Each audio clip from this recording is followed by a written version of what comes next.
Dios les bendiga, soy el pastor Gilberto Gutiérrez de la Iglesia Bautista Oreb de México DF. Me da mucho gusto saludarlos en este 21 de febrero 2020.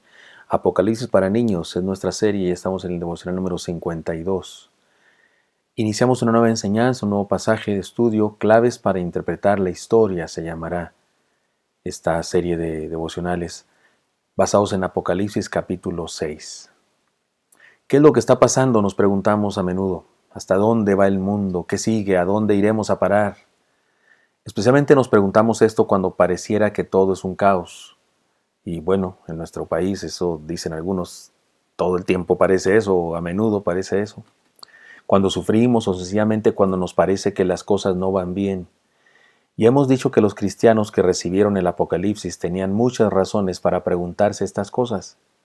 He aquí algunas claves que le fueron dadas a Juan para que las compartiera con los demás cristianos de sus iglesias e interpretaran mejor la historia, respondiendo sus dudas.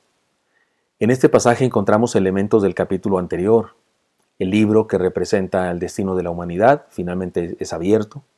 El Cordero, que es el único ser digno de controlar y dirigir la historia, en dicho libro, él empieza a abrir el libro y a explicarlo. Y los cuatro seres vivientes están ahí también presentes. También encontramos nuevos elementos que debemos interpretar. Se nos presentan cuatro caballos con características diferentes, pero con un propósito común: probar o juzgar a la humanidad. Son elementos que Dios usa para manifestar su desaprobación para el comportamiento humano y no podemos interpretar a cada uno sin considerar a los demás. Leamos cada porción y hagamos una breve interpretación preliminar en cada parte. Pero déjenme explicar algo que ya compartí antes. ¿Por qué se llama esta serie Apocalipsis para niños? Les dije dos cosas. Número uno, porque la idea es hacerlo sencillo. Claro, hay personas que piensan que el Apocalipsis es muy difícil, que es muy complicado, que es dificilísimo entenderlo, que es un mapa del futuro y que por lo tanto debemos analizar cada versículo en relación a la política de las Naciones Unidas y de los países poderosos y cosas de esas. Yo pienso que no, que es palabra de Dios y la palabra de Dios tiene como propósito enseñarnos algo y no tiene por qué ser un crucigrama, no tiene por qué ser un enigma, no tiene por qué ser algo complicado, un laberinto teológico o verbal, no tiene por qué ser así. La segunda razón que les compartí la vez pasada fue que hace algunos años, cuando impartí una serie de sermones basados en el libro de Apocalipsis, fue en los miércoles, en la iglesia que pastorea los miércoles, y había dos niños de la iglesia, y no se perdían un solo sermón cada miércoles, y al parecer entendían muy bien todo. De hecho, tengo por ahí, les dije la vez pasada, unas piedrecitas blancas que ellos en las que pusieron mi nombre y Dios es amor o Dios te ama, porque en relación a lo que expliqué que significaban las piedrecitas blancas. Pero hay una tercera razón que debo explicar ahora, porque el Señor Jesucristo dijo que tenemos que ser como niños. Y sabe una cosa, para interpretar el Apocalipsis y encontrar bendición para nuestra vida, enseñanza para nuestra vida, y no solamente salir todos temerosos y angustiados después de estudiar la Biblia, o después de oír un conferencista dar sus interpretaciones sobre el Apocalipsis, salimos todos llenos de miedo. No, el Apocalipsis tiene el propósito de dar aliento a los cristianos perseguidos. Y para tener esta bendición necesitamos, como niños, ser sencillos, ser dóciles e incluso limpiar nuestra mente de todas las falsas interpretaciones que tenemos, que a través de los años se han dicho sobre el Apocalipsis, y nosotros ir a la Biblia y tal vez alguna cosa que nos dijeron era cierta, tal vez alguna no, pero vamos a la Biblia, no cargados de esa bola de ideas acerca del Apocalipsis, sino limpiándonos de todo eso y vamos al Apocalipsis, a leerlo limpiamente, con la mente de niños, como con ganas de aprender, con ganas de comenzar. Esa es la razón. Muy bien, vayamos entonces ahora a este pasaje que sí, ahora entramos a esos pasajes complicados que piensan algunos sobre el Apocalipsis. Los 7 sellos le llaman algunos, pero hay que decirlo así con emoción o con tono de película de suspenso. Los 7 sellos. Bueno, estudiemos eso, pero vamos a ir parte por parte. Hoy solamente versículos 1 y 2 de capítulo 6. Vi cuando el Cordero abrió uno de los sellos y oí a uno de los 4 seres vivientes decir con voz de trueno: ven y mira. Y miré, y he aquí un caballo blanco, y el que lo montaba tenía un arco, y le fue dada una corona, y salió venciendo y para vencer. Es curioso, pero algunos identifican este personaje como el anticristo, y otros dicen que se trata de Jesucristo nuestro Señor. Fíjese nomás qué opuestas interpretaciones tenemos. Algunos opinan que representa la proclamación del Evangelio y otros opinan que representa una era determinada. Desde mi punto de vista, este primer guerrero representa el poder militar, el ansia y el poder de conquista que caracteriza a la humanidad y que hace que a través de la fuerza unos pueblos sometan a otros. Me parece que de eso habla, del sometimiento de los grandes, de los fuertes, de los poderosos a los débiles. Dice Salmo 46:9, que hace cesar las guerras hasta los fines de la tierra, que quiebra el arco, corta la lanza y quema los carros en el fuego. Dice Jeremías 51:56, porque vino destruidor contra ella, contra Babilonia, y sus valientes fueron apresados. El arco de ellos fue quebrado, porque Jehová Dios de retribuciones dará la paga.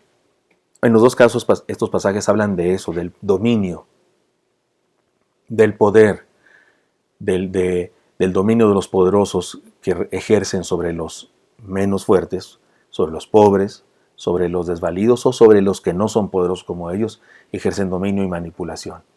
En este cuadro encontramos 7 claves para interpretar toda la historia de la humanidad. Me parece que de eso habla el pasaje. Si usted quiere tomar cada uno de estos pasajes y analizarlo e interpretarlo a la luz del periódico de mañana, me parece que puede lograrlo, puede meterle calzador al pasaje bíblico, puede torcerle por ahí alguna cosa para hacer que coincida, pero me parece que si es así, los cristianos del primer siglo no entendieron nada entonces. ¿Qué entendieron ellos?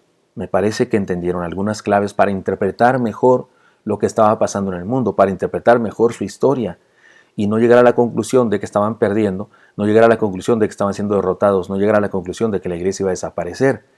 Así es que he aquí una primera clave de la interpretación de la historia. Dios irremediablemente intervendrá en nuestra historia.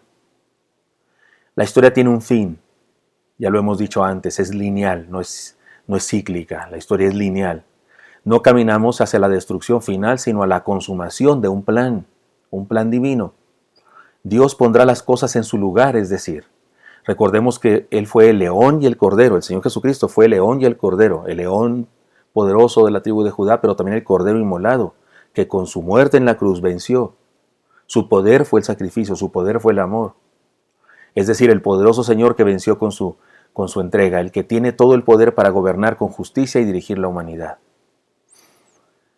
Podemos decir así, un día todo será aclarado y juzgado. Dice así 1 Corintios 3:13, la obra de cada uno se hará manifiesta porque el día la declarará, pues por el fuego será revelada, y la obra de cada uno, cual sea, el fuego la probará. Si permaneciere la obra de alguno que sobreedificó, recibirá recompensa. Si la obra de alguno se quemare, él sufrirá pérdida, si bien él mismo será salvo, aunque así como por fuego. Me parece que esto debe alentarnos. Un día todo será aclarado. ¿No ha tenido usted esa sensación de impotencia cuando alguien miente sobre usted o cuando alguien miente sobre un evento determinado y usted no puede probar lo contrario porque no existe cámara, no existe un video, pero hay personas hipócritas, malvadas, perversas, detractoras, que suelen hacer cosas, decir contra usted algo ante el juez o en el Face o en las redes sociales y tratar de dañarlo? Oiga, un día será aclarado todo. Irremediablemente Dios intervendrá en nuestra historia y un día será aclarado todo. Ahora estoy hablando de asuntos personales, pero un día será aclarado todo a nivel también mundial. El sistema caduco y destructivo de la sociedad actual no será eterno. Dios se dispone a intervenir dramáticamente en el escenario mundial. No sabemos cuándo lo hará, puede ser en media hora o puede ser dentro de 1000 años. Aquellos que se la pasan diciendo, ya viene, mañana, más tardar, pasado mañana. Con esa pasión adventista. Qué bueno que deseen que Cristo venga, pero puede tardar otros 1000 años, nadie lo sabe, nadie sabe. Ni cerca sabe, ni cuándo más o menos sabe. Pero sabemos que intervendrá, sabemos que lo hará y en eso podemos gloriarnos y esperar. Su justicia se hará tarde o temprano. Los sellos representan su decisión sobre la historia y los llamados 4 caballos representan sus juicios sobre la humanidad. Hay que notar que fueron los seres vivientes quienes dirigen los juicios. Si el ser humano se enaltece y contradice a Dios, en este momento, un día lamentará su osadía. Si ahora mismo, en este tiempo presente, un hombre, un ser humano, un hombre, una mujer, se enaltece y contradice la voluntad de Dios, contradice los preceptos de Dios, contradice lo que dice su palabra, porque ha sido presa de las ideologías, porque está conectado a la matrix del mundo y es controlado por la cultura pecaminosa, perversa del mundo, y se cree con autoridad y se cree muy intelectual o muy filósofa, y atenta contra la verdad de Dios, un día lo lamentará su osadía. Es decir, eso es lo que le está diciendo Dios a los cristianos de aquella época, porque aquellos cristianos están sufriendo, están siendo perseguidos, están siendo golpeados, torturados y asesinados por el Imperio Romano y por los religiosos de aquella época que no estaban de acuerdo con la fe cristiana. Y el Señor le está diciendo, un día voy a intervenir, ténganlo por seguro, y cada cosa será puesta en su lugar. Los cristianos que recibieron el Apocalipsis, como nosotros el día de hoy, debemos confiar en esto y descansar en Él. Me parece que usted y yo, igual que los cristianos del primer siglo, podemos gozarnos en recibir esta enseñanza.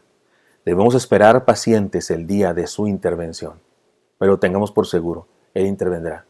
La historia no se va a repetir y repetir y repetir por la eternidad, no, vamos hacia algún lugar y habrá un final, y Dios intervendrá dramáticamente y hará justicia. Así es que vale más que nosotros nos pongamos de su lado, creamos en Él, le entreguemos nuestra vida, dejemos que justifique nuestra vida y procuremos andar en su voluntad.